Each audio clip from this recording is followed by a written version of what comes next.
إلا الله وأن محمدا عبده ورسوله أرسله بالحق بشيرا ونذيرا وداعيا إلى الله بإذنه وسراجا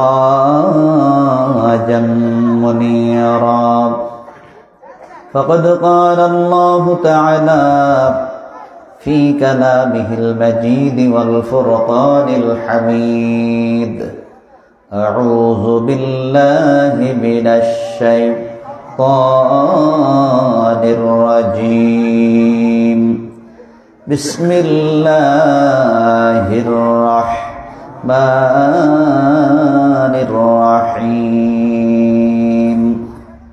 قد أفلح من زكاها وقد خاب من دساها قال الله تعالى إن الله وملائكته يصلون على النبي يا أيها الذين آمنوا صلوا عليه وسلموا تسليما يا اللهم صل على سيدنا مولانا محمد وعلى آل سيدنا مولانا محمد এমন দেশে যাবি রে মন যে দেশের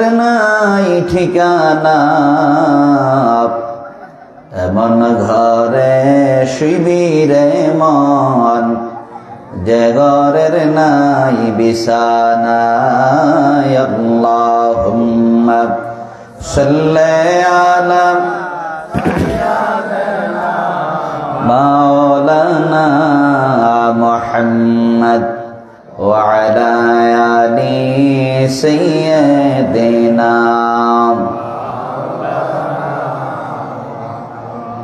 লা ইলাহা ইল্লাল্লাহ লা ইলাহা ইল্লাল্লাহ লা ইলাহা ইল্লাল্লাহ লা ইলাহা লা ইলাহা ইল্লাল্লাহ লা ইলাহা লা ইলাহা লা ইলাহা ইল্লাল্লাহু মুহাম্মাদুর রাসূলুল্লাহ সাল্লাল্লাহু আলাইহি ওয়াসাল্লাম কুররাতু আইনি বিকা ইয়া রাসূলুল্লাহ। সকলে বলুন আলহামদুলিল্লাহ। আরেকবার বলুন আলহামদুলিল্লাহ। মদিনা জামাত কামাল দরবার শরীফের প্রতিষ্ঠাতা আমির শরীয়ত মাহতাব তরিকত পীর কাম শাহসুফি আল-হাজ মাওলানা মুহাম্মদ নবী হাবিবুর রহমান খন্দকার সাহেব রাহমাতুল্লাহ আলাইহির স্মরণে আজকে 39তম বার্ষিক ওয়াজ ও দোয়ার মাহফিল। এই মাহফিল 39 বছর যাবত, এই বছর নিয়ে 39তম মাহফিল। বিগত 38 বছর যাবত এই মাহফিলে যিনি আসতেন, এই মাহফিলে যিনি সব সময় আসতেন, আপনাদেরকে নিয়ে দোয়া করতেন, আমিও মাঝে মাঝে আব্বার সাথে আসতাম। আজকে আমার আব্বাজান গত 10 তারিখ দুনিয়ার মায়া শেখ করে আজ অন্ধকার কবরে শুয়ে গেছেন।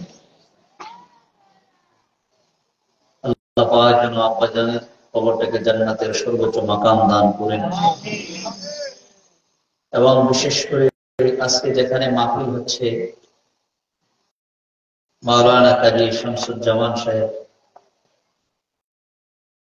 আমরা ছোট সময় ওনাকে দেখেছি, অত্যন্ত নরম তবিয়তের ভালো মানুষ। যিনি আজকে এই মদিনাতুল উলুম খানকা এই মাহফিল কায়েম করে আজ কবরে শুয়ে গেছেন। আল্লাহ যেন তার কবরটাকে জান্নাতের সর্বোচ্চ মাকাম দান করেন। আমরা সকলে বলি আল্লাহুম্মা আমিন। এবং তার ছেলেরা, আপনজনেরা এবং বিশেষ করে আমার ফুফু যারা আছেন, আল্লাহ যেন প্রত্যেককে কবুল করেন। আমরা সকলে বলি আমিন। বিশেষ করে আজকের মাহফিলের প্রধান আলোচক যিনি ছিলেন, একটু আগে আলোচনা করেছেন, অত্যন্ত মূল্যবান কথাগুলো বলেছেন আলহাজ হযরত মাওলানা মুহাম্মদ মহসিন কবির ইউসুফী সাহেব। এর আগে অত্যন্ত সুন্দর আলোচনা করতেছিলেন হযরত মাওলানা মুফতি মাহবুবুল আলম সাহেব, এবং এর আগে যিনি আলোচনা করেছেন মাওলানা হাফেজ ওসমান গনি মৃদা সাহেব, হযরত মাওলানা আব্দুল খালেক সাহেব, এবং এর আগে যিনি আলোচনা করেছেন হযরত মাওলানা মুহাম্মদ হাসান সাহেব। আজকের মাহফিলে যিনি প্রধান অতিথি জনাব মোহাম্মদ আমজাদ হোসেন শামীম ভূঁইয়া সাহেব, সভাপতি বাজারিয়া ইউনিয়ন বিএনপি। উদ্বোধক যিনি ছিলেন জনাব মোহাম্মদ সবুজ মৈশান সাহেব, সদস্য পলাশ থানা বিএনপি। সভাপতি জনাব মোহাম্মদ নাসির আহমেদ, শিক্ষানবিশ, আইনজীবী, উপপরিচালক, স্ট্যান্ডার্ড কলেজ নরসিংদী। সহসভাপতি জনাব মোহাম্মদ খলিল মিয়া সাহেব, বিশিষ্ট সমাজ সেবক, রামাইকান্দি। আমন্ত্রিত বহু অতিথিবৃন্দ আছেন আমার সামনে, ছোট বড় এই এলাকার গণ্যমান্য ব্যক্তিবর্গ যারা আছেন, প্রত্যেকের প্রতি আমার শ্রদ্ধা এবং আন্তরিক মোবারকবাদ। আজকে আমার একটি বরকতপূর্ণ মাহফিলে আপনাকে আমাকে আসার এবং বসার মতো যে তৌফিক দান করেছেন, মহান আল্লাহ পাকের নিকট শুকরিয়া আদায় করে আরেকবার বলি আলহামদুলিল্লাহ। আল্লাহ পাক যে আপনাকে আমাকে বসার মতো সুযোগ করে দিয়েছেন, এটা সবচেয়ে বড় নিয়ামত। আল্লাহ যাদেরকে ভালোবাসেন, আল্লাহ যাদেরকে মায়া করেন, তাদেরকে ভালো কাজ করার মতো আল্লাহ পাক সুযোগ করে দেন।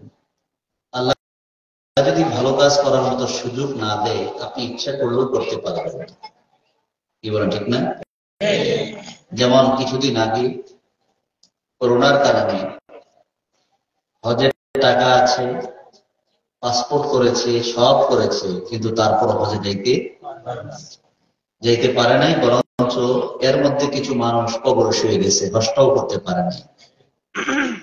হয় না এরকম?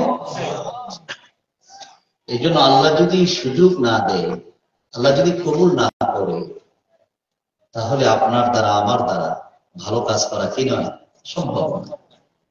এখন আল্লাহ যাদেরকে ভালোবাসেন, মায়া করেন, ইচ্ছা পোষণ করেন, এবং আপনার আমার যদি ইচ্ছা থাকে, তাহলে আল্লাহ পাক আপনার জন্য, আমার জন্য ভালো রাস্তাটা সহজ করে দেন। আর জন্য সুবহানাল্লাহ।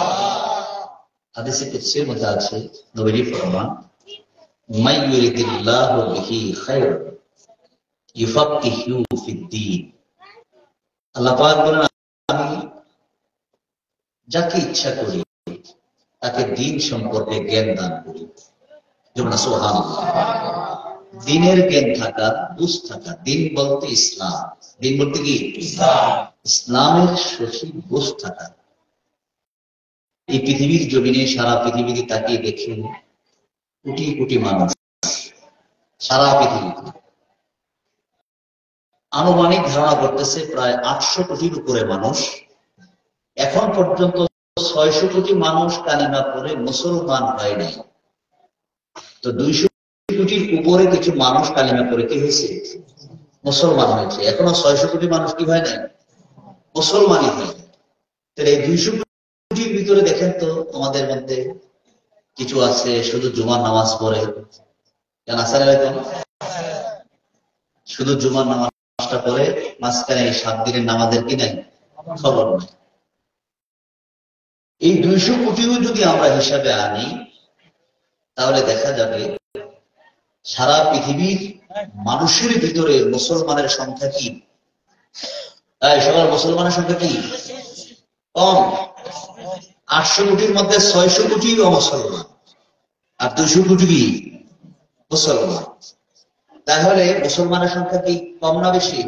কম। বিশ্বের তুলনায় মুসলমানের সংখ্যা। এখন এদের ভিতরে দেখেন, অমুসলমানের ভিতরে অনেক জ্ঞানবান ব্যক্তি আছে, যারা পৃথিবী পরিচালনা করে, রাজত্ব করে, ক্ষমতাবান, অনেক জ্ঞানবান ব্যক্তি, কিন্তু তারা দুনিয়ার সব কিছু বোঝে, কিন্তু পরকাল সম্পর্কে তাদের এখনো বুঝ। আবার যারা মুসলমান হয়েছেন এদের মধ্যে স্কুল কলেজ মাদ্রাসায় যায় নাই, তাকে যদি বলা হয় যে আপনি এইটা একটু পড়েন, সে পড়তে পারবে না। যদি বলেন একটু লিখেন, লিখতেও পারবে না।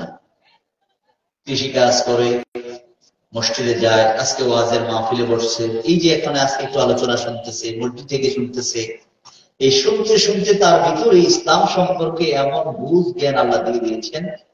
খেটে খাওয়া মানুষ, কৃষক মানুষ, আল্লাহ তাকে ইমানের নূর দান করে দিয়েছেন। আল্লাহর কাছে কে দামি? যে লোকটা কালিমা পড়ে মুসলমান হয় নাই আর যে মুসলমান হয়েছে, দুইজনের মধ্যে মর্যাদা কার বেশি? সকল কার বেশি? আল্লাহর মনোনীত ধর্ম ইসলাম, ইসলামকে গ্রহণ করেছে, তার মর্যাদা আল্লাহর কাছে কি? দুনিয়াতে টাকার দাম,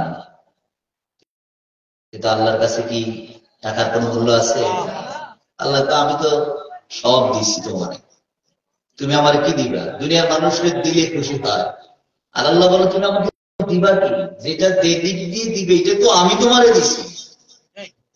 কে দিছেন? আল্লাহ পাক বলেন, বান্দা আমি তোমাকে একটা সুন্দর বডি দিলাম, যেই বডিটার এত দাম, 1,09,00,000 টাকা খরচ করলে এই বডিটা তুমি পাবে না। যার হাত নাই সে জানে হাতটার কত মূল্য, যার পা নাই সে জানে পায়ের কত মূল্য, যার চোখ নাই সে জানে চোখটার কত মূল্য। আল্লাহ পাক বলেন, আমি যে তোমাকে এই নিয়ামত গুলা দিলাম, এই নিয়ামতের শুকরিয়া তুমি তো আদায় করে শেষ করতে পারবে না। এই নিয়ামত গুলা দেওয়ার পর আমি তোমাকে বললাম আমার ইবাদত করবে, আমার দাসত্ব করবে, আমার গোলামি করবে। আল্লাহর গোলামি বাদ দিয়ে যদি আমরা অন্যায়ের দিকে চলে যাই, আমরা যদি আল্লাহর হুকুমটা অমান্য করি, আল্লাহ পাক বলেন, বান্দারে আমি তোকে ইচ্ছা করলে তোর পাটা চলার গতিটা বন্ধ করে দিতে পারি। তুমি যখন মিথ্যা বলো, তোমার জবানটা আমি বন্ধ করে দিতে পারি। এই ক্ষমতা আছে না আল্লাহ? ইন্নাল্লাহা আলা কুল্লি শাইইন, সকল কিছুর উপর ক্ষমতা কার? ইন্না বাতশা রাব্বিকা লাশাদীদ, কে উনি? একমাত্র আল্লাহ। তোমরা সুবহানাল্লাহ। আল্লাহ পাক বলেন, আমি সব পারি, সব করতে পারি। ইচ্ছা করলে মুহূর্তের ভিতরে, তুমি সুস্থ মানুষ, আমি তোমাকে মরণ দিয়ে দিতে পারি। দেখা যায় বাবার আগে ছেলে চলে যায়, বাবাও আছে, ছেলেও আছে, নাতি চলে যায়। তাহলে বোঝা গেল বয়স, অসুস্থতা, সুস্থতা, দুনিয়ায় বেঁচে থাকা, দুনিয়া থেকে চলে যাওয়া, সব একমাত্র কার জন্য? এই জন্য আল্লাহ পাক বলেন, কুল ইন্না সালাতি ওয়া নুসুকি ওয়া মাহইয়ায়া ওয়া মামাতি লিল্লাহি রাব্বিল আলামিন। তোমরা সুবহানাল্লাহ। আল্লাহ পাক নবীকে ডাক দিয়ে বলতেছেন, ও নবী সকলকে বলে দেন, নামাজ, কুরবানি, কুরবানি বলতে শুধু জিলহজ মাসের কুরবানি এমন না, আপনি সব কিছু থেকে বিরত থাকা, ত্যাগ দেওয়া, যে আমি অন্যায় করবো না, এটাও কুরবানি। আর তোমরা সুবহানাল্লাহ। যেই লোকটা মিথ্যা কথা বলে, আমি মিথ্যা বলবো না। এই লোকটা চগলখড়ি করে, আমি চগলখড়ি করবো না। এই লোকটা আরেকজনের হক নষ্ট করে, আমি তার হকটা নষ্ট করবো না। কঠিন না? এই কাজগুলা যদি মন থেকে চেষ্টা করি, আল্লাহ তার জন্য কাজগুলা কি করে দেন? সহজ করে দেন। আল্লাহ বলেন, দুনিয়ার জমি থেকে রাস্তা দুইটা, ফারিকুন ফিল জান্নাহ ওয়া ফারিকুন ফিস সাঈর। একটা হলো জান্নাতের রাস্তা, আর একটা কিসের রাস্তা? জাহান্নামের রাস্তা। আপনি জান্নাতের রাস্তাও চলতে পারেন, জাহান্নামের রাস্তাও চলতে পারেন। এখন কেউ যদি গুনাহ করে, আল্লাহ কি তাকে বাধা দেয়? আল্লাহ রাস্তা দেখাই দিয়েছেন, যুগ যুগ নবী রাসূল পাঠিয়েছেন, তারা বলে দিয়েছেন যে এটা ভালোর পথ। যেমন আল ইসলাম নূর, ইসলামটা হলো আলোর পথ। ইসলামটা কিসের পথ? আর আল কুফরু যুলুমাত, আর কুফরিটা কি? অন্ধকার। এখন আপনি কোন পথে চলবেন, এটাকে আপনার নিজেই বেছে নিতে হবে। যে আমি ভালোর পথে চলতে চাই, আমি অন্যায়ের পথে চলবো না, আমি অন্যায় করব না। তাহলে আল্লাহ পাক বলেন, বান্দা তোমার নামাজ, তোমার কুরবানি সবকিছু আমার জন্য। তুমি যদি আমার জন্য অন্যায় থেকে বাঁচতে পারো, ইমাম গাজ্জালী রাহমাতুল্লাহ আলাইহি ফরমান, কেউ যদি নামাজটা, আল্লাহর হুকুম নামাজ, আল্লাহ বলছেন নামাজ একমাত্র আমার জন্য। যে ব্যক্তি নামাজ পড়ে ধৈর্যের সাথে, একজন নামাজ পড়ে খুব তাড়াহুড়া করে, আরেকজন নামাজ পড়ে খুব ধীর স্থির ভাবে, আছে না? রাসূল সাল্লাল্লাহু আলাইহি সাল্লাম বলছেন, দুনিয়ার জমিনে সবচেয়ে বড় চোর হলো যারা নামাজের মধ্যে রুকু সাজদা চুরি করে। রুকু সাজদা কি করে? এবং রুকু সাজদা কেমনে চুরি করে? দেখেন না, রুকু থেকে সোজা হয়ে দাঁড়ায় না, রুকু থেকে চলে যায়। আর রুকু থেকে সোজা হয়ে দাঁড়ানো হলো ওয়াজিব। রুকু থেকে সোজা হয়ে দাঁড়ানো কি ওয়াজিব?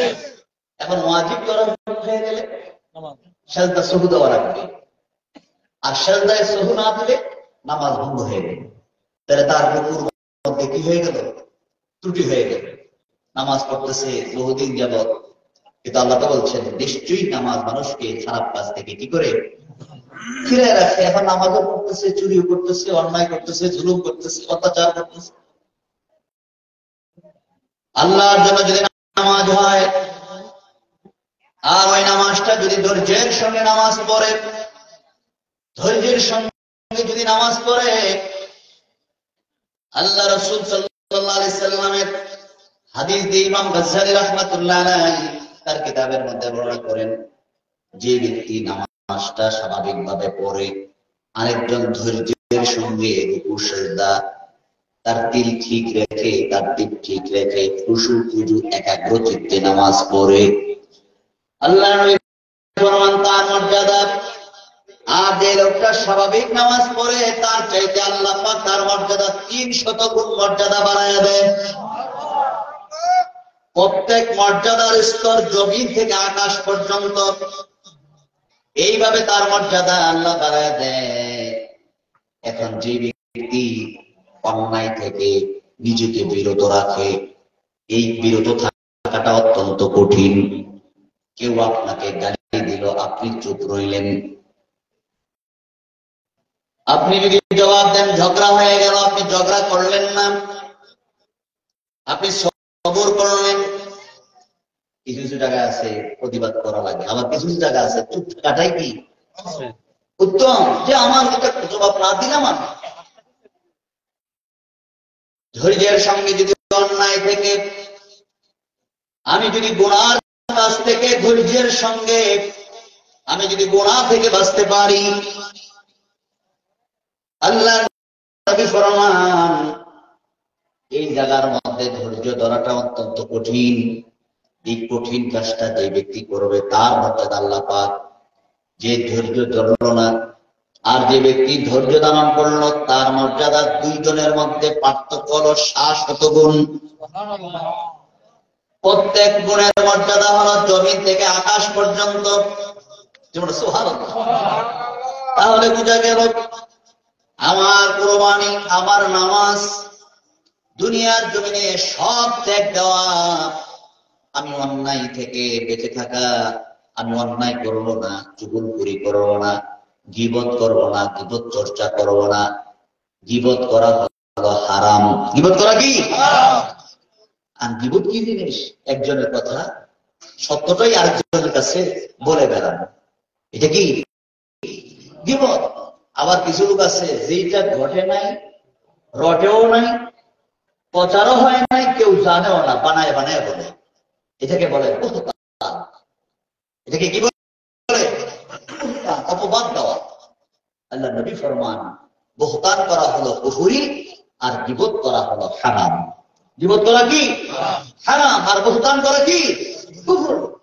আর আমরা দুটোই করি, আমরা দুটো কি, যার কারণে দেখা যায় এই অন্যায়গুলো যারা করে, চুগলখড়ি যারা করে, হাদিসের মধ্যে নবীজি ফরমান লা ইয়াদখুলুল জান্নাতা কাত্তাত, চুগলখড়ি যারা করবে তারা জান্নাতে যাবে না। চুগলখোর জান্নাতে প্রবেশ করতে পারবে না। তাহলে বোঝা গেল আপনি যদি অন্যায় থেকে বাঁচতে পারেন, গুনাহ থেকে যদি আপনি বাঁচতে পারেন, আমল যদি কম হয়, যার কারণে ছোট্ট ছোট্ট হাদিসের মধ্যে যারা বক্তব্যে পড়ে 40 হাদিস শিখায়, এখানে অনেক গুরুত্বপূর্ণ হাদিসগুলো শেখায়। এই হাদিসের মধ্যে ছোট্ট একটা হাদিস আছে, নবীজি ফরমান আখলিস দীনাকা ইয়াকফিকা লা'মালুল কালিল। নবীজি ফরমান তুমি যদি একনিষ্ঠভাবে অল্প আমল করো, খালেস ভাবে যদি অল্প আমল করো, বেশি করতে পারো নাই, শুধু 5 ওয়াক্ত নামাজ পড়ো, কারো হক তুমি নষ্ট করো না, তুমি গীবত চর্চা করো না, পরনিন্দা করো না, আল্লাহর হুকুম মতো চলার জন্য ব্যস্ত হয়ে থাকো, মানুষকে ভালোর পথে পারলে ডাকো, কিন্তু বেশি আমল করার মতো তোমার সময়ও নাই। আল্লাহ নবী ফরমান তোমার যদি অল্প আমলও হয়, একনিষ্ঠভাবে তুমি যদি অল্প আমল করো, ওই অল্প আমলটাই তোমার নাজাতের জন্য যথেষ্ট হয়ে যাবে। সুবহানাল্লাহ।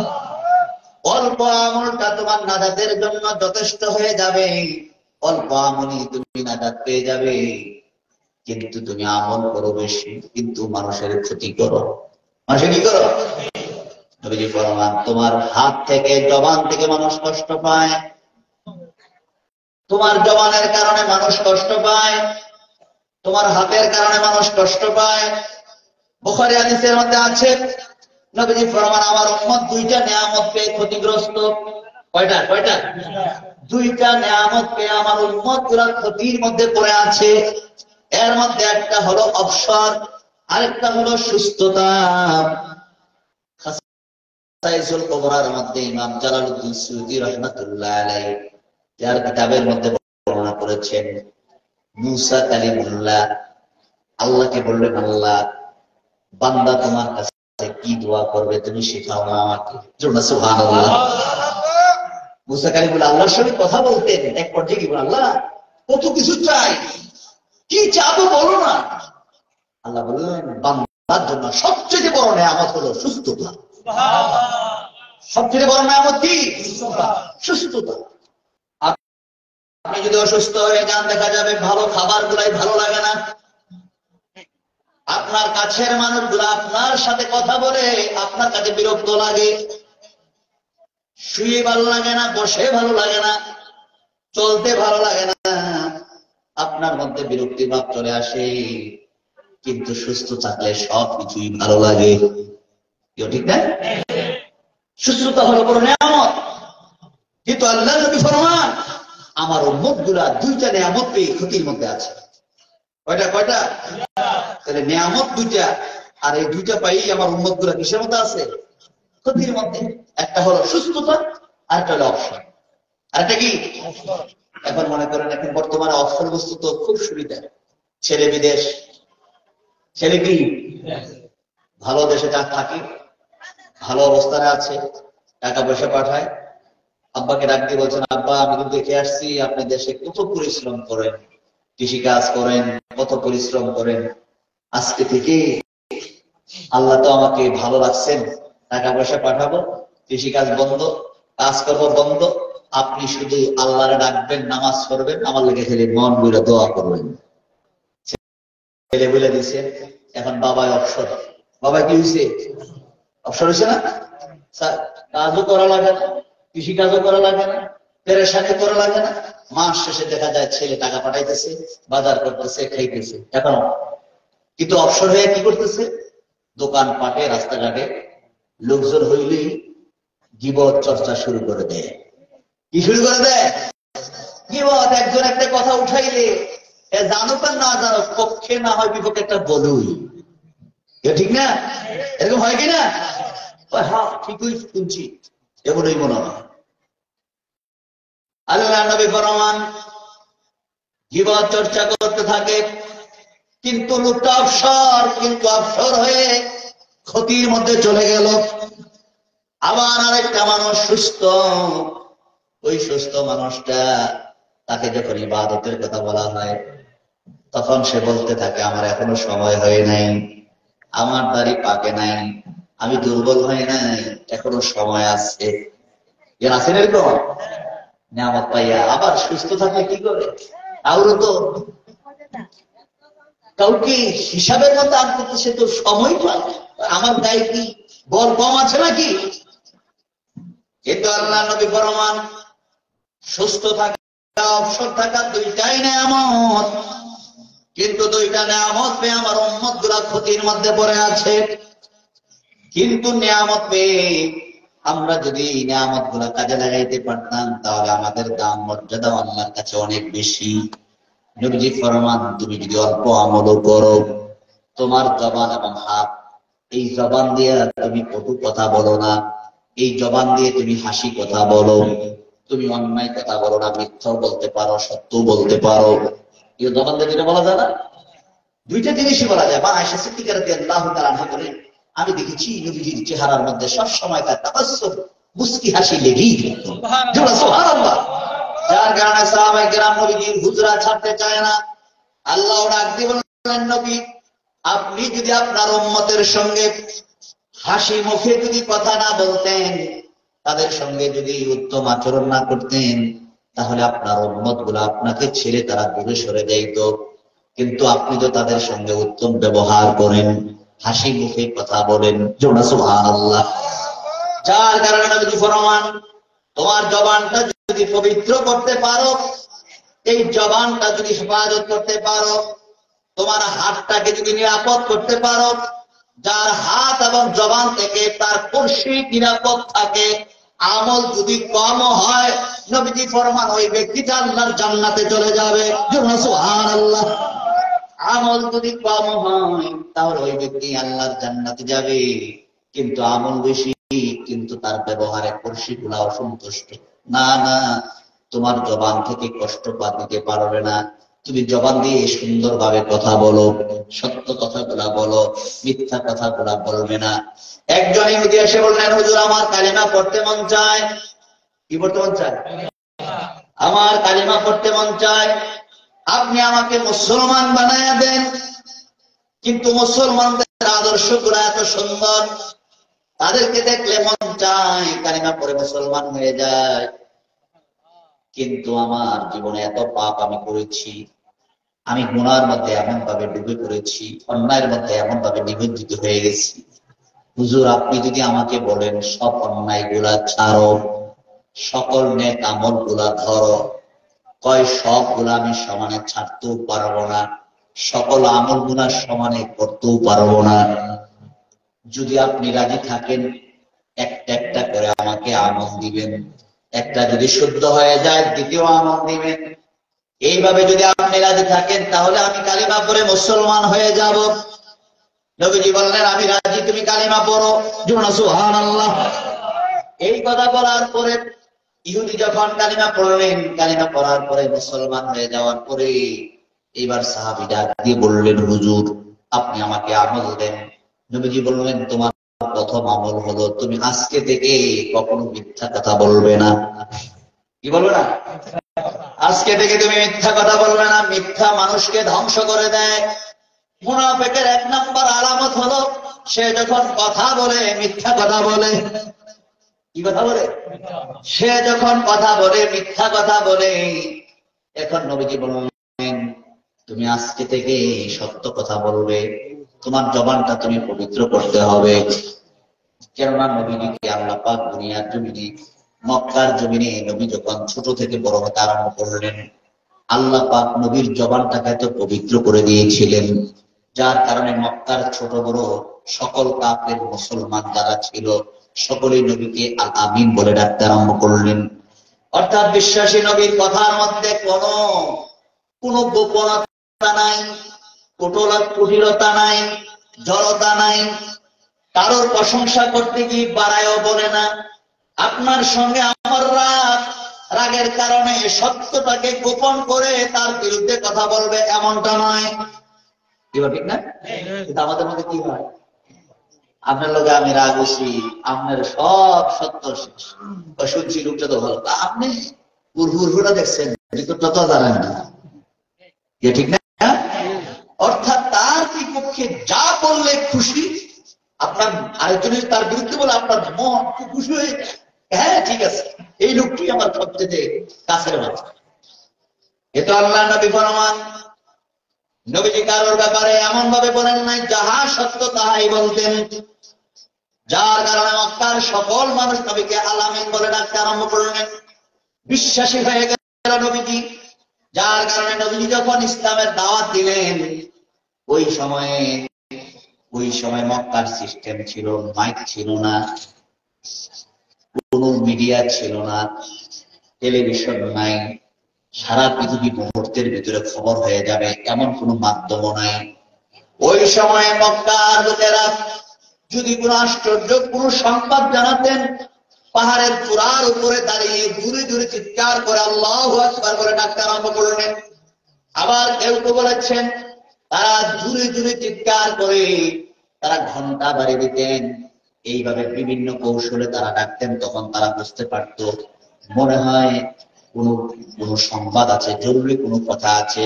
ওই সময় নবী যখন মক্কার লোকদেরকে আওয়াজ দিলেন, মক্কার লোকেরা পাহাড়ের চূড়ার পাশে গিয়ে দাঁড়িয়ে গেল। নবীজি তার পাহাড়ের চূড়া থেকে দাঁড়িয়ে বললেন, আমি যদি বলি পাহাড়ের ওই প্রান্তে দুশমন দাঁড়িয়ে আছে, তোমাদেরকে আক্রমণ করবে, এই কথাটা যদি আমি বলি তাহলে তোমরা কি আমার কথাটা বিশ্বাস করবে? এই কথাটা বলা মাত্র মক্কার সকল মানুষগুলা বললেন, ও মুহাম্মদ সাল্লাল্লাহু আলাইহি সাল্লাম, আমরা দেখেছি আপনি কোনদিন মিথ্যা কথা বলেন না, যাহা সত্য তাহাই বলেন। যদি বলেন পাহাড়ের ওই প্রান্তে দুশমন দাঁড়িয়ে আছে, এই কথাটা বলা মাত্র আমরা বিশ্বাস করব। আল্লাহ নবী ফরমানের যেটা আরো সত্য হলো, আল্লাহ পাক আমাকে নবুয়তি দান করেছেন। সুবহানাল্লাহ। তোমরা যদি আমার উপরে ঈমান আনো, তোমরা যদি কালিমা পড়ে মুসলমান হয়ে যাও, তাহলে আল্লাহ পাক তোমাদেরকে দুনিয়া এবং আখিরাতে সর্ব জায়গায় শান্তি দিবেন। কেননা নবীজি যে দোয়াটা বেশি বেশি করে করতেন, যেটা আল্লাহ পাক কোরআনের মধ্যে উল্লেখ করে দিয়েছেন, রব্বানা আতিনা ফিদ দুনিয়া হাসানা। সুবহানাল্লাহ।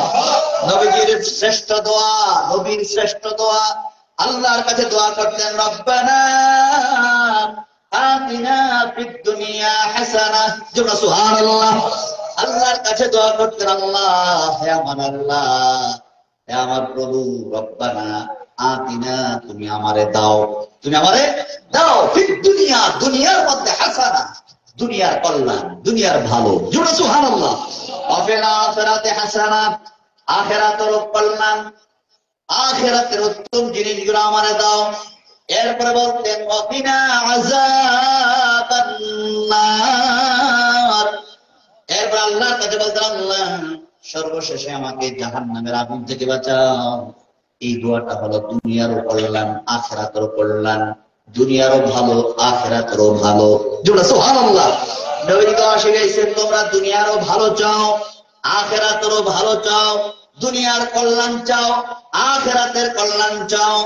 আল্লাহ পাক বলেন, বান্দা তুমি যদি আমার হুকুম মতো চলো, আল্লাহর নবী ফরমান, তোমরা যদি কালিমা পড়ে মুসলমান হয়ে যাও, আল্লাহ তোমাদেরকে দুনিয়ায় কল্যাণ দিবেন, আখিরাতেও কল্যাণ দিবেন, সর্বশেষে আল্লাহ তোমাদেরকে জাহান্নামের আগুন থেকে বাঁচাইয়া দিবেন। সুবহানাল্লাহ। তাহলে জাহান্নামের আগুন থেকে বাঁচা সম্ভব। জাহান্নামের আগুন থেকে বাঁচা কি? আল্লাহ পাক বলছেন, কু আনফুসাকুম ওয়া আহলিকুম নারা। তুমি জাহান্নামের আগুন থেকে বাঁচো, জাহান্নামের আগুন থেকে বাঁচো, জাহান্নামের আগুন থেকে বাঁচা সম্ভব। কিন্তু আহলিকুম নারা, তোমার আহালদেরকেও বাঁচাও, তোমার আহাল যারা আপনজন যারা তাদেরকেও বাঁচাও। কিন্তু আপনি আমি যদি চেষ্টা করি যে মৃত্যু থেকে বাঁচতে চাই, এটা কি সম্ভব নাকি? সম্ভব নাকি? হাজার নয় কোটি টাকা খরচ করতে পারবেন, মৃত্যু থেকে বাঁচা সম্ভব না। কিন্তু আপনি যদি আল্লাহর কাছে চান, আল্লাহ আমার তুমি জাহান্নামের আগুন থেকে বাঁচাও, আর আপনি যদি চেষ্টা করেন, জাহান্নামের আগুন থেকে বাঁচা কি সম্ভব। কিন্তু মৃত্যু থেকে বাঁচা কখনো সম্ভব। কিন্তু আমরা মৃত্যু থেকে বাঁচতে চাই, কিন্তু জাহান্নামের আগুন থেকে বাঁচতে চাই না। যদি জাহান্নামের আগুন থেকে বাঁচতে চাইতাম, জাহান্নামের আগুন থেকে যদি বাঁচার চেষ্টা করতাম, তাহলে আল্লাহ পাক বলেন, বান্দারে তোমাদের জন্য জান্নাতের রাস্তা আল্লাহ পাক দুনিয়ার জমি থেকে রাস্তা করলেন দুইটা। একটা হলো জান্নাতের রাস্তা, আরেকটা হলো জাহান্নামের রাস্তা। আপনি কোন রাস্তায় উঠবেন, কোন রাস্তায় চলবেন, কোন পথে হাঁটবেন, এটা আপনাকে আগে সিদ্ধান্ত নিতে হবে। এই জন্য হাদিসের মধ্যে আছে আল্লাহ পাক নিয়ত অনুযায়ী তাকে কর্মফল দান করেন। আপনি যদি জান্নাতের রাস্তায় চলতে চান, আল্লাহ পাক জান্নাতের রাস্তাটা সহজ করে দিবেন। সুবহানাল্লাহ। আর যদি বলে যে না আপনি চলো, দেখা যায় মসজিদে ডাক নামাজ পড়তে হয়, নামাজ পড়তে যায় আসলে আছে কিনা। আর আপনি যদি মসজিদে যান, যেতে যেতে আল্লাহ পাক নামাজের মহাব্বত আপনার অন্তরের মধ্যে যদি আল্লাহ ঈমান নামাজের স্বাদ যদি হয়ে যায়, তাহলে দেখা যায় তখন আর আপনাকে কেউ ডাকা লাগে না।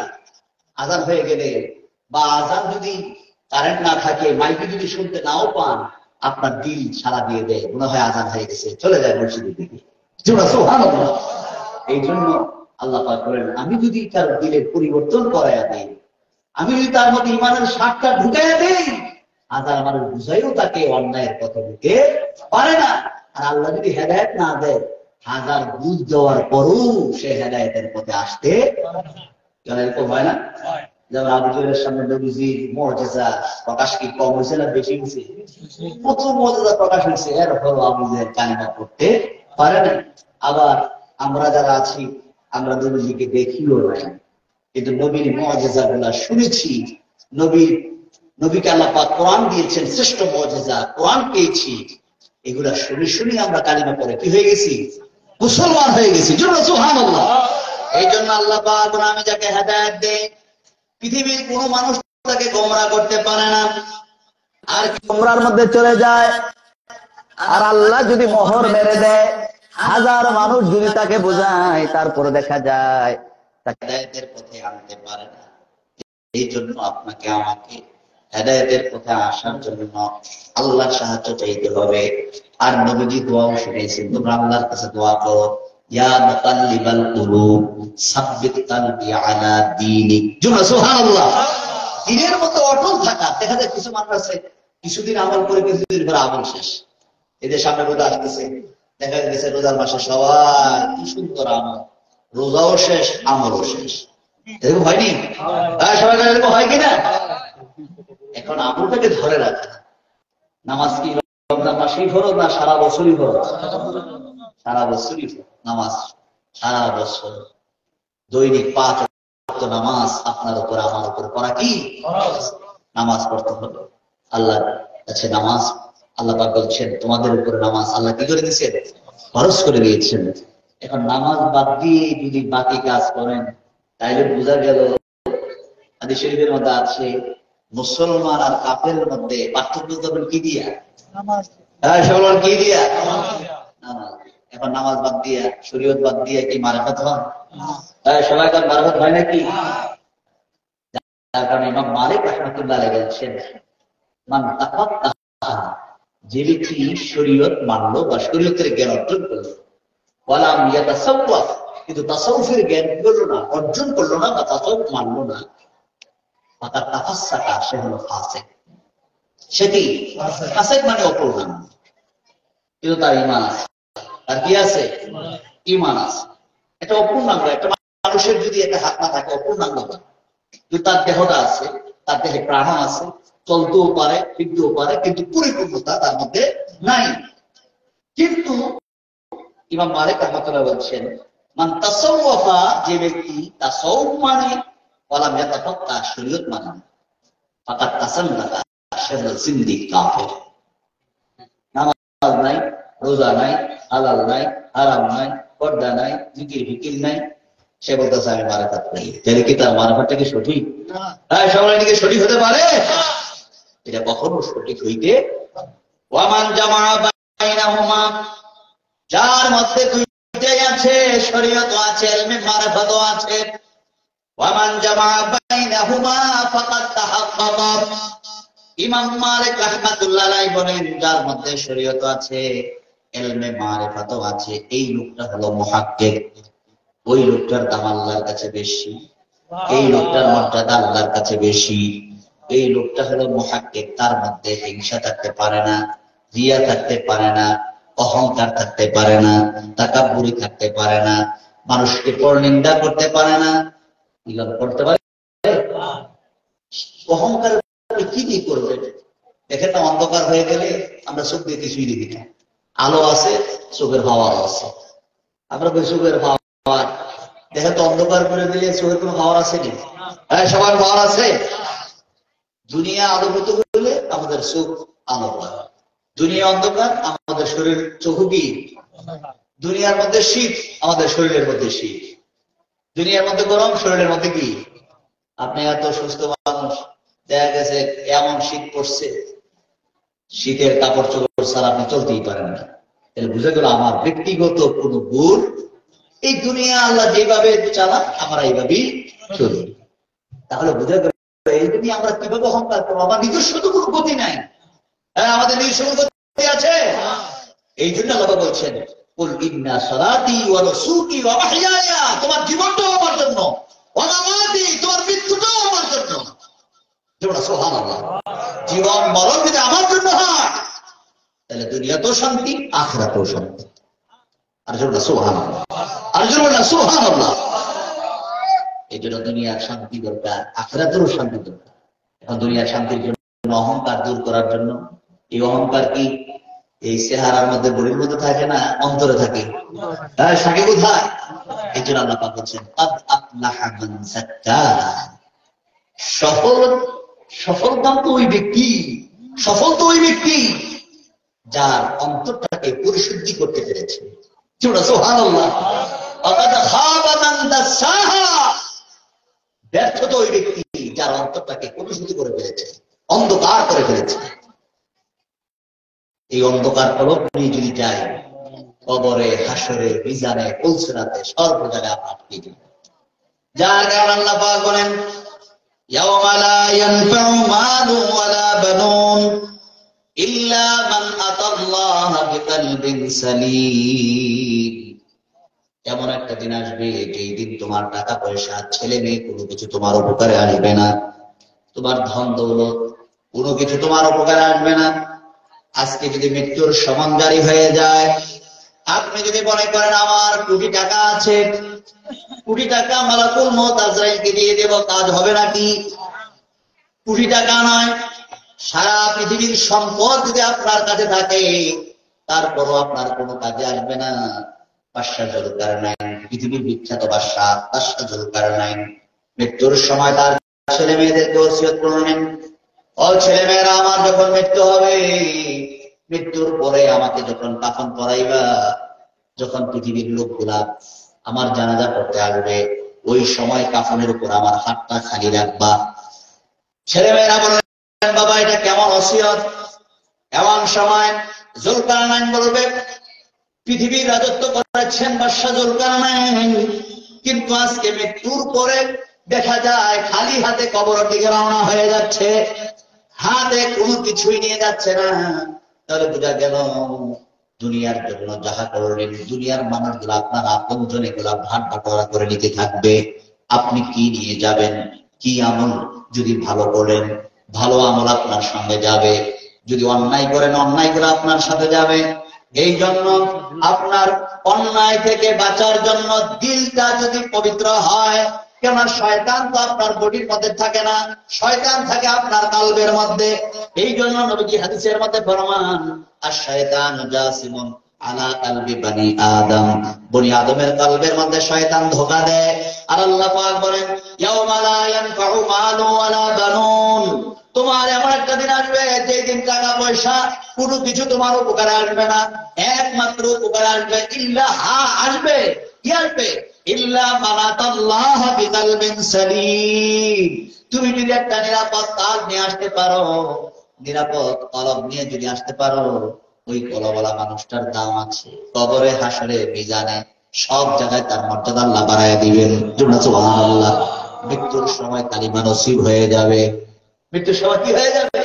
ইমানের কালিমা নসিব হয়ে যাবে। সুবহানাল্লাহ। এই জন্য দুনিয়ার জমিন তো থাকার নয়, এই দুনিয়ার জমিন ছেড়ে আমরা চলে যাব।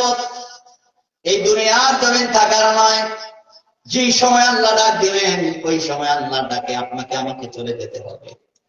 যার কারণে আল্লাহ পাক বলেন, ইজা জা আজালুহুম লা ইস্তাখিরুনা সাআহ। আল্লাহ যখন ডাক দিবে এক মুহূর্ত আগেও নয়, এক মুহূর্ত পরেও নয়, যথাসময়ে আল্লাহটাকে আপনাকে আমাকে সাড়া দিতে হবে, চলে যেতে হবে। কি নিয়ে যাবেন? চলুন আল্লাহর কাছে একটু তওবা করি, ক্ষমা চাই, আল্লাহর কাছে মাফ চাই। আল্লাহ, আজকে যদি মরে যাই আমার কবরে কি উপায় হবে?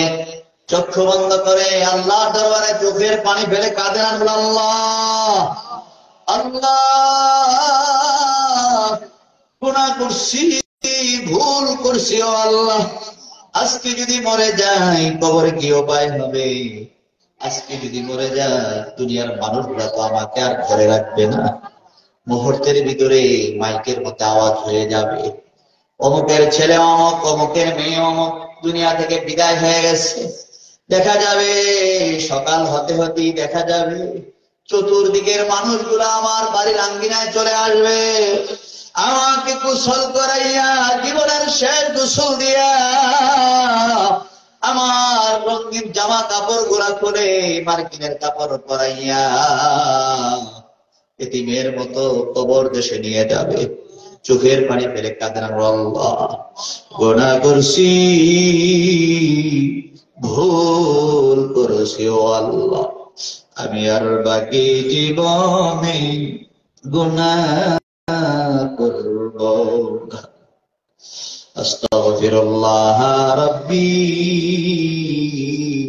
মিন কুল্লি যামবি ওয়া আতুবু ইলাইহি, লা হাওলা ওয়ালা কুওয়াতা ইল্লা বিল্লাহিল আলিয়্যিল আযীম। আল্লাহর কাছে বলতে শরম নাই, চোখের পানি ফেলে কাঁদেন, আল্লাহ আল্লাহ, নফসের তাড়নায় পড়ে, শয়তানের ধোঁকায় পড়ে, বন্ধু বান্ধবদের সঙ্গে মিলেমিশে কত গুনাহ করছি। আল্লাহ, আজকে যদি মরে যায় আমার কবরে কি উপায় হবে? আল্লাহ, কে আমারে গোসল দিবে? কে আমার এই কাফনের কাপড় পরাইবে? আল্লাহর দরবারে চোখের পানি ফেলে কাঁদে আর ডাক দিয়ে আবার, আল্লাহ আমার গুনাহ মাফ হইছে নি।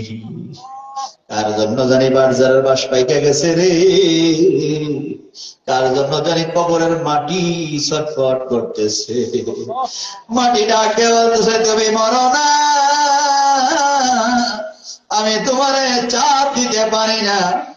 কবর আযাব যদি শুরু হইয়া যায়, আল্লাহ নবী ফরমান, কারোর জন্য কবর হবে জান্নাতের বাগান, কারোর জন্য কবর হয়ে যাবে জাহান্নামের গর্ত।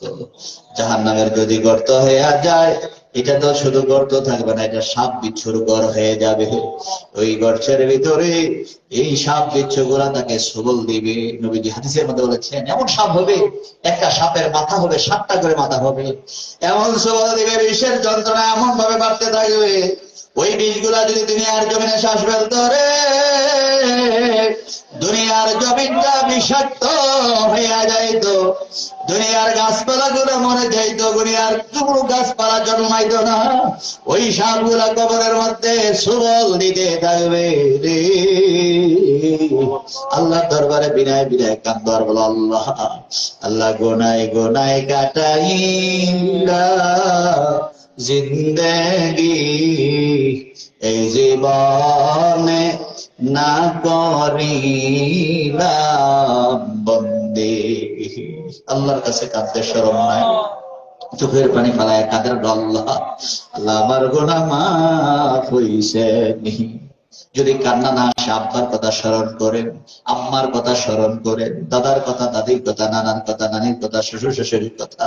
যে মানুষগুলো এত আদর মায়া করতো রে, নিজে না খেয়ে আমাদেরকে খাওয়াইতো, আজকে এই মানুষগুলা কোথায় কমায়া গেল? কোনদিন জানি আপনার আমার ডাক আসিয়া যায়। এই মাহফিলে দীর্ঘদিন যাবত আমার আব্বা জান আসতে,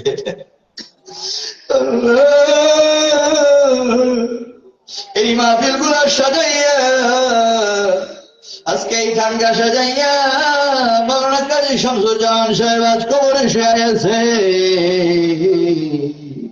কোনদিন জানি আপনার আমার ডাক আসিয়া আল্লাহর দরবারে বিনয় বিনয় কাঁদেন, বলো আল্লাহ আমি আর বাকি জীবনে গুনাহ করব না।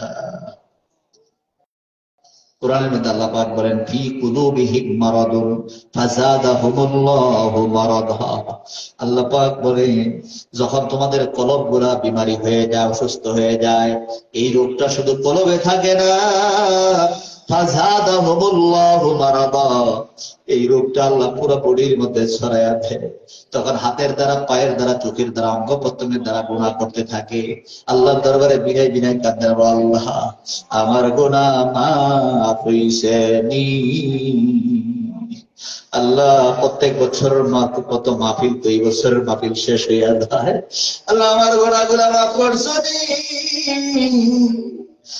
আজকে যদি মরে যায় আমার কবরে কি উপায় হবে? আজকে যদি মরে যায় কবরে কি উপায় হবে? চোখের পানি বানাইয়া আল্লাহ দরবারে বিনয় বিনয় কান্দো আর বলো আল্লাহ আল্লাহ আমার গুনাহ মাফ হইছে নি। নবীজি ফরমান জিকির করলে গুনাহ মাফ হয়। লিকুল্লি শাইইন সিকালাতুল কুলুবি যিকরুল্লাহ। দুনিয়ার জমিনে কাপড় চোপড় ময়লা হলে পরিষ্কার করার মেডিসিন আছে, কালবের ময়লা পরিষ্কার করার একমাত্র মেডিসিন হলো আল্লাহ পাকের জিকির। অল্প সময় সবাইকে জিকির করুন, লা ইলাহা ইল্লাল্লাহ, লা ইলাহা ইল্লাল্লাহ, লা ইলাহা ইল্লাল্লাহ, লা ইলাহা ইল্লাল্লাহ, লা ইলাহা, লা ইলাহা ইল্লাল্লাহ, লা ইলাহা, লা ইলাহা ইল্লাল্লাহ, লা ইলাহা, লা ইলাহা ইল্লাল্লাহ মুহাম্মাদুর রাসূলুল্লাহ সাল্লাল্লাহু আলাইহি ওয়াসাল্লাম। কলবে দিয়ে একটু জিকির করুন, আল্লাহ আল্লাহ আল্লাহ আল্লাহ আল্লাহ আল্লাহ আল্লাহ আল্লাহ আল্লাহ আল্লাহ আল্লাহ আল্লাহ আল্লাহ আল্লাহ আল্লাহ আল্লাহ আল্লাহ আল্লাহ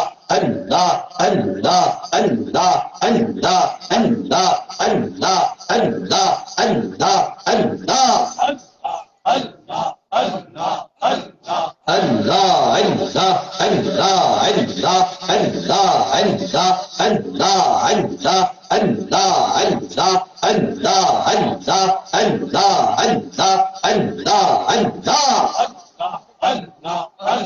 La ilaha illallah Muhammadur Rasulullah, la ilaha illallah Muhammadur Rasulullah sallallahu alayhi wa sallam, qurratu aini bika ya Rasulullah। সকলবার আলহামদুলিল্লাহ, আরেকবার বলুন আলহামদুলিল্লাহ। আমি মনে করেছিলাম অল্প সময় 12টার মধ্যে শেষ করবো, তারপর 12:30 বেজে গেছে, 1 ঘন্টা হয়ে গেছে। আমি আর বেশি লম্বা করলাম। আল্লাহ যেন আমাদের আজকে এই মাহফিলটা কবুল করেন। বিশেষ করে আজকের মাহফিল আল্লাহ যেন আমার আব্বাজান মদিনার জামাত কামলাদার পীর সাহেব আমার আব্বাজান আজ অন্ধকার কবরে শুয়ে গেছেন। আল্লাহ যেন আমার আব্বাজানের নেক দোয়া আমাদের সকলকে নসিব করেন, আমরা সকলে বলি আল্লাহুম্মা। এবং এই যেখানে আজকে মাহফিলটা হচ্ছে মাওলানা কাজী শামসুজ্জামান সাহেব, আল্লাহ যেন আমার এই ফুলহার কবরটা জান্নাতের বাগান বানিয়ে দেন। এবং আরো যারা যারা আছেন, বিশেষ করে ওনার বড় ছেলে কাজী মোহাম্মদ মুস্তফা কামাল, অত্যন্ত ভালো মানুষ, আল্লাহ যেন আমার এই ভাইটাকে কবুল করেন এবং বিশেষ করে মদিনার জান্নাতের খেদমত করতে পারে। এই কষ্ট করে মাহফিলটা সাজিয়েছেন, আল্লাহ যেন তার ভাইয়েরা, তার বোনেরা এবং তার আম্মা আপন যারা যারা আছেন আল্লাহ যেন প্রত্যেকের নেক হায়াত দারাজ করেন। আমরা সকলে বলি আল্লাহুম্মা আমিন। আমি কথা লম্বা করলাম না, আজকের মতো এখানে আমি আলোচনা শেষ করব। এখন আপনাদের সামনে একটু বেলাত পাঠ করবেন কাজী মোহাম্মদ মুস্তাফা কামাল। এরপর আমরা ইনশাআল্লাহ দোয়া করে দেবো। আল্লাহ যেন কবুল করেন, আমরা সকলে বলি আমিন। আল্লাহ যেন আজকে এই মাহফিলটা কবুল করেন এবং বিশেষ করে এখানে যারা যারা আছেন আল্লাহ যেন প্রত্যেকের কবুল করেন, প্রত্যেকের উপর আল্লাহ যেন খাস রহমত নাযিল করেন। এই খানকার মাহফিলে আপনারা আসবেন, বসবেন, এই খানকার গুলো ধরে রাখা দরকার আছে কিনা? সেটা দরকার আছে কিনা? এই খানকার মধ্যে আমার আব্বাজান এবং এই মুস্তাফা কামাল তার আব্বাজান এই খানকার মধ্যে পরিশ্রম করছেন না? কত পরিশ্রম করেছেন, আপনাদেরকে নিয়ে জিকির আজকার করেছেন, মাহফিল করেছেন। এই খানকার গুলো ধরে রাখবেন। আল্লাহ যদি মাহফিলটাকে কবুল করেন এবং বিশেষ করে এই আজকে মাহফিলের জন্য সমস্ত ওলামায়ে কেরাম যারা আসছেন, এখানে যেমন এই মুফতি মাহবুবুল আলম আমার সম্পর্কে কাকা উনিও আছেন, আরো যারা যারা আছেন অনেকেই এই মাহফিলে অনেক বহু ওলামায়ে কেরাম আপনজনেরা আছেন। আবার আমাদের অনেক আপনজন আছে কবর শুয়ে গেছেন। এই স্টেজ গুলোতে যারা আলোচনা করতেন অনেকেই শুয়ে গেছেন। নড়াবুড়ের হিসেবে আলোচনা করতেন, উনি কবর চলে গেছেন, চলে গেছে না? এরপর আপনার সাথে আরো অনেকে আসতেন, মৌলানা আজমুল আমার সাহেব আসতেন, উনিও কবরে চলে গেছেন। নাসির সাহেব আসতেন, উনিও কবরে চলে গেছেন। এইভাবে অনেক মুরব্বীরা কবরে চলে গেছেন। আপনাদের মসজিদের মধ্যে অনেক এই মদিনার জামাতের আমাদের অনেক খোলাফা মুবাল্লিগ কবর শুয়ে গেছেন। আল্লাহ যেন প্রত্যেকের কবর গুলা জান্নাতের বাগান বানিয়ে দেন। আমরা এখানে এই মাহফিলে 39 বছর যাবৎ যারা এই মাহফিল গুলো শুনেছেন, বিগত 38 বছর, এদের মধ্যে অনেকেই কবরে শুয়ে আছে না? অনেকেই কবরে শুয়ে আছে। এই বছর আমরা যারা আছি, আগের বছর কে থাকবো চলে যাবো আমরা কেউ জানি না। আল্লাহ যেন প্রত্যেকের কবর গুলা জান্নাতের বাগান বানিয়ে দেয়। আমরা সকলে বলি আল্লাহুম্মা আমিন। আরেকবার বলি আল্লাহুম্মা আমিন। আজকের মাহফিল থেকে কষ্ট করে আমার ছোট ভাই কাজী মোহাম্মদ মুস্তাফা কামাল সংক্ষিপ্ত একটু বিলাপ করবেন, এরপর আমরা একসাথে দোয়া করব। أعوذ بالله من الشيطان الرجيم. بسم الله الرحمن الرحيم. إن الله وملائكته يصلون على النبي يا أيها الذين آمنوا صلوا عليه وسلموا تسليما. اللهم صل على سيدنا مولانا محمد وعلى آل سيدنا مولانا محمد كرلاهيا كدار مان के আছে তোর আপনা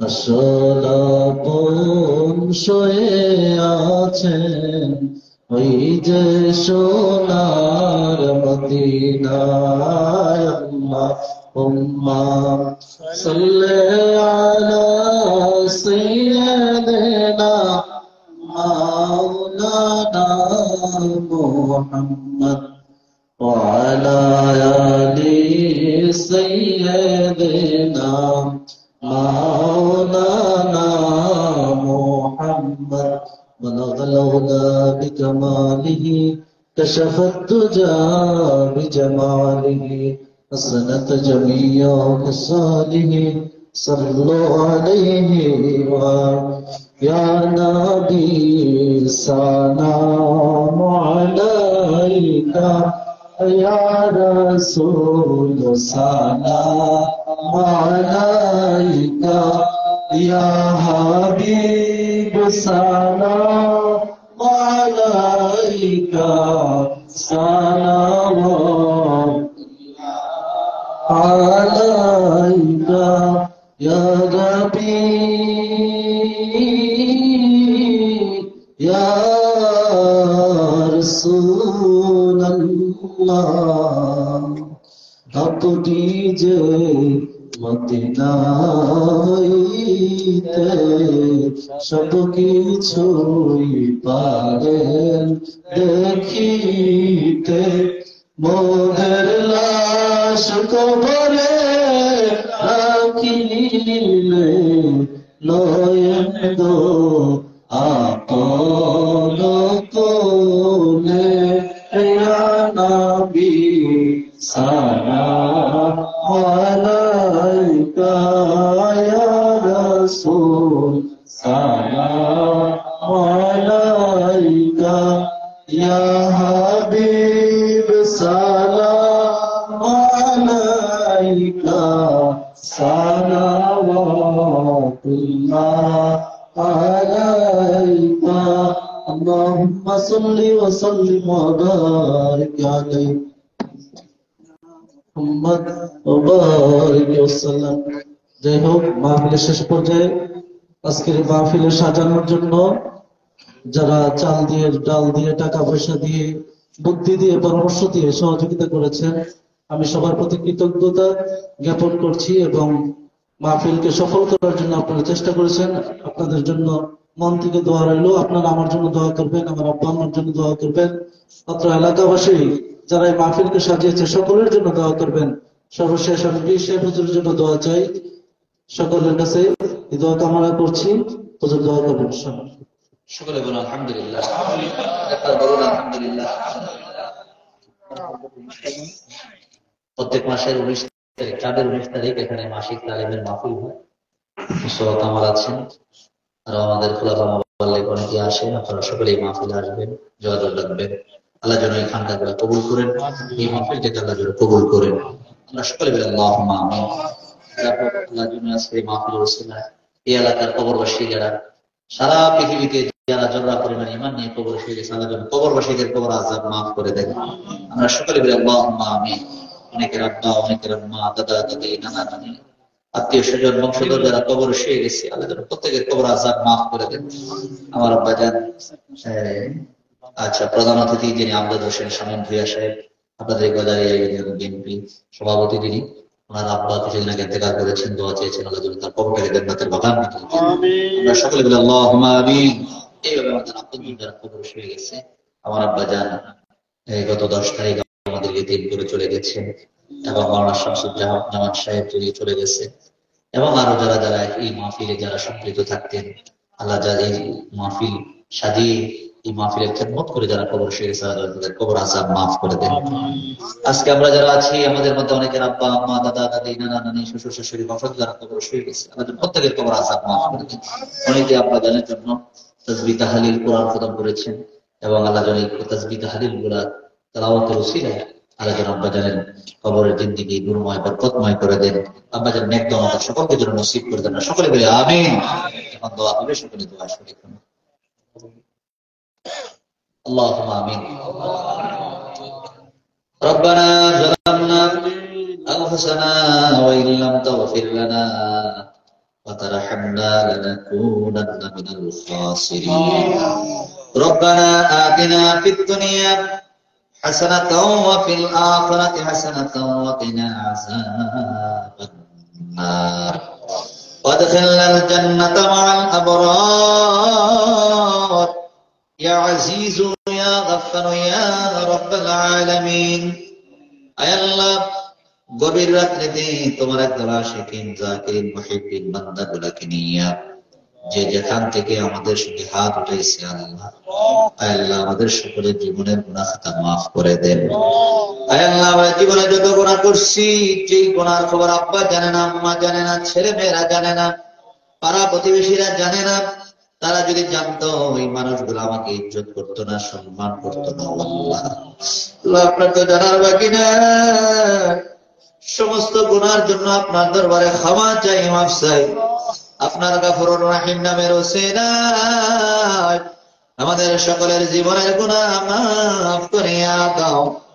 আল্লাহ আমাদের সকলের জীবনের গুনাহ মাফ করিয়া দাও। গুনাহ করছি, ভুল করছি আল্লাহ, নিজের উপর নিজে জুলুম করছি আল্লাহ।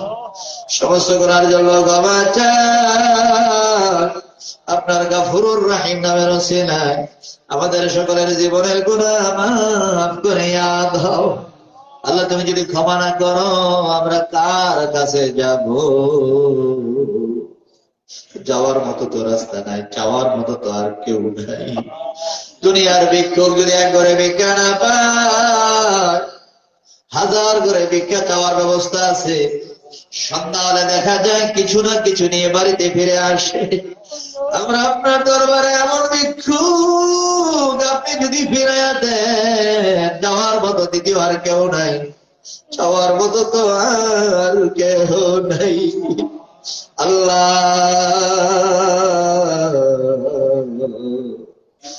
আদর করে মায়া করে সৃষ্টির সেরা করে জমিনে পাঠাইছো, আদর করে মায়া করে আখির নবীর উম্মত করে জমিনে পাঠাইছো।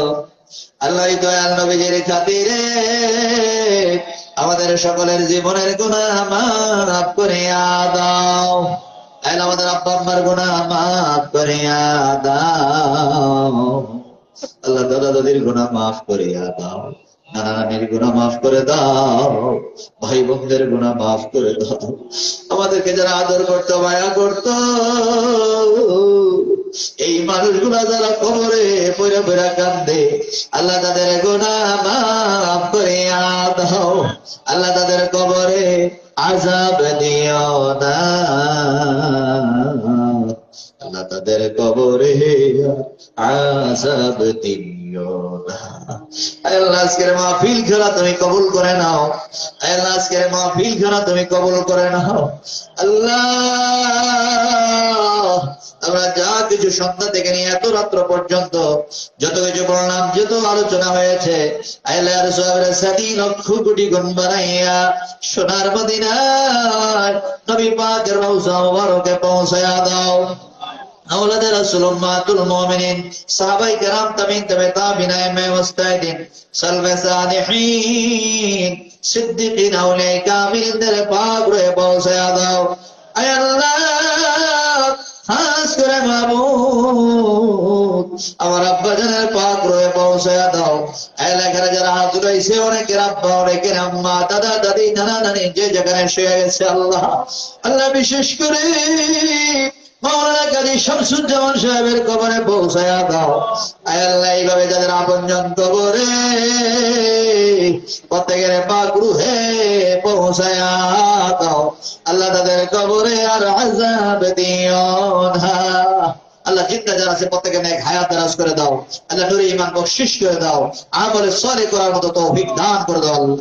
আল্লাহ আল্লাহ গভীর রাত্রে হাত উঠাইছি, যেই সময় দুনিয়ার কোলাহল বন্ধ হয়ে গেছে, দোকানপাট বন্ধ হয়ে গেছে, হাটে মাঠে দোকানপাট মাঠে সব জায়গায় মানুষের কোলাহল গুলা বন্ধ হয়ে গেছে, কিন্তু তোমার হাবিব ফরমান রাত্র যত গভীর হয় তুমি নাকি রহমতের দরজা গুলা খুইলা বান্দাদেরকে ডাকতে থাকো, বান্দারা তার কি অভাব আছে আমার কাছে চাও। তুমি তো বলো চুদুনি আস্তাজিব লাকুম, বান্দা তুমি যদি আমার ডাকো তোমার ডাকে সাড়া দেওয়ার জন্য আল্লাহ তুমি প্রস্তুত হয়ে আসো। আল্লাহ আমরা দুনিয়ার কারো কাছে হাত পাতি নাই, তোমার কাছে হাতটা বিছাই দিচ্ছি। তোমার রহমতের সাগরে গোসল দিয়া আমাদেরকে বেগুনাহ বানায়া দাও। আল্লাহ আমাদের জীবনের গুনাহ মাফ করে দাও। আল্লাহ সেই মাহফিল খানা কবুল করে নাও। আয় আল্লাহ খাস করে মাহবুব, আয় আল্লাহ আজকে এই মাহফিলের উসিলায় আয় আল্লাহ আমাদের আপনজন বংশধর যারা কবর শুয়ে আছে প্রত্যেকের কবর আযাব মাফ করে দাও। আয় আল্লাহ এই নরসিংদী আল্লাহ এই জায়গায় আজকে এখানকার মাহফিল আপনি কবুল করে নেন। আয় আল্লাহ এই মাহফিলের উসিলায় এই মাহফিলে যারা বিভিন্ন ভাবে সার্বিক ভাবে সহায়তা করেছেন, টাকা দিয়ে, বুদ্ধি দিয়ে, পরামর্শ দিয়ে, আয় আল্লাহ যে যেভাবে সহায়তা করেছেন প্রত্যেকের বংশধরের কবর আযাব মাফ করে দেন। আল্লাহ প্রত্যেকের বংশধরের কবর আযাব মাফ করে দেন।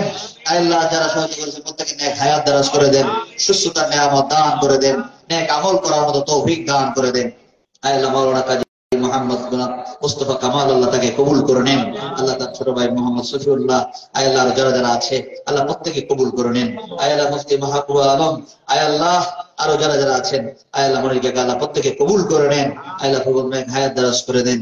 আয় আল্লাহ খাস করে মাহবুব আয় আল্লাহ এখানে আমার সাথে যারা হাত উঠাইছে ছোট বড় আয় আল্লাহ প্রত্যেককে আপনি কবুল করে নেন। আল্লাহ বৈদ্যুত যে মানুষগুলা গভীর রাত্র পর্যন্ত এত রাত্র পর্যন্ত বসে আছে আল্লাহ প্রত্যেকে আপনি কবুল করে নেন।